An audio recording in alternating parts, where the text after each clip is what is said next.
Welcome to Cambridge House Live. I'm Bridget Anderson at the World Resource Investment Conference, and Jeff Berwick, the founder of the Dollar Vigilante, joins me. Jeff, let's start off taking a look at something that you said recently, because I want to get behind that. You were saying that we're going through a paradigm shift in the markets, and I think many people would agree with you on that. So tell me your reasons for saying that. There's so many things going on right now in the markets, it's really almost schizophrenic. And talking about gold is one example. You look at what happened in Cyprus, major problems in the financial system, and you look at things like Bitcoin as well. During that collapse in Cyprus and the total confiscation, daylight robbery of funds out of Cyprus, which is going to happen as well in Italy and Spain, it's going to happen throughout Europe, gold barely moved at all. It was up $5 that day, I believe, and the next day was down $5. Bitcoin, on the other hand, was $35, and it went to a peak of $250 during that same time period. So we're seeing all kinds of interesting things, and as well with gold, also what was very interesting is as gold has dropped recently. Big drops in April. Yeah, very big drop, but you can't buy any physical gold anywhere. There's a lot of schizophrenic is the best word for it. Yeah. I think what we're seeing is a definite segregation between paper gold price and physical gold price.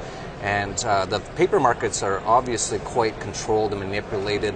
Whether you want to go into major conspiracies or not, it definitely is something going on there, as was shown during that Cyprus escapade.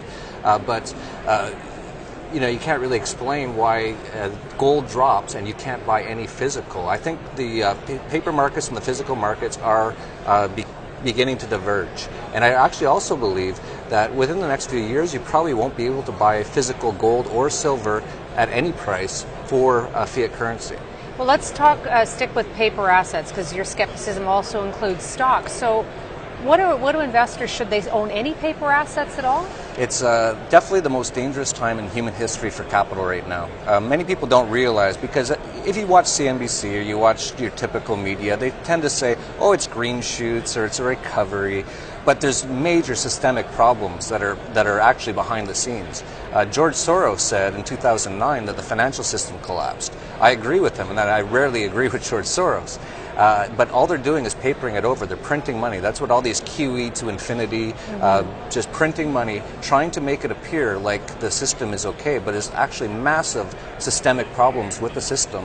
It would have collapsed in 2008 if they didn't just continue to print money, and now all they're doing is printing money to try to make it appear like the system is still solid.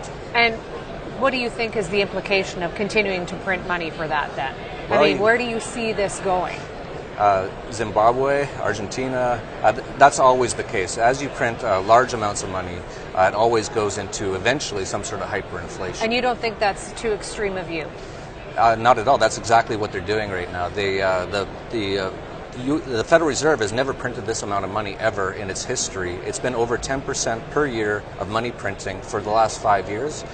They're manipulating interest rates at 0%. Ben Bernanke has said he's going to keep it there till 2015. I believe they're going to keep it there until the system collapses, because there's so much government debt now at $17 trillion.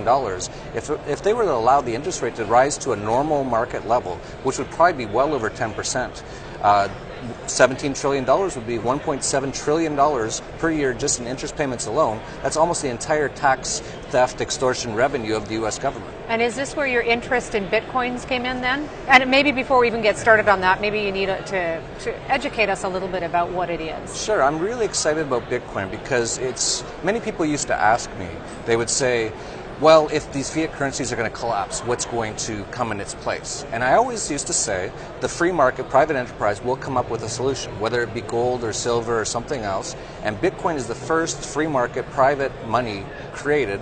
It's a completely electronic currency.